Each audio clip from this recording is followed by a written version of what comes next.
Jackson Lamb, who is sort of the main character of the series, he's the character around which most others revolve because he's in charge of Slough House, is a bit of a mystery to his author as well as, I hope, to readers.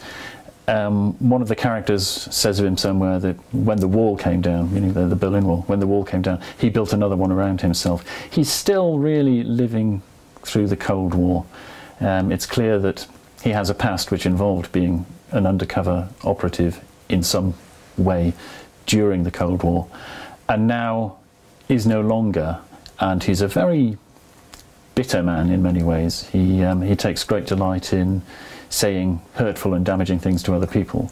In any given situation, he'll always say the worst thing possible, but he does that for effect, and I'd never go inside his head, so the reader knows what he says and what he does, but not what he thinks or feels, and I think that's quite important to me because it keeps him at arm's length a bit. I don't want to explain him as a character because that would spoil him in some way. It might break him.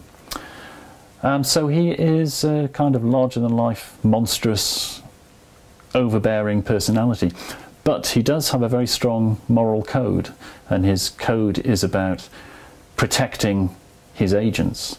So the fun for me as an author is inventing situations in which he will put aside his laziness and his bad habits and his insults and actually do something effective.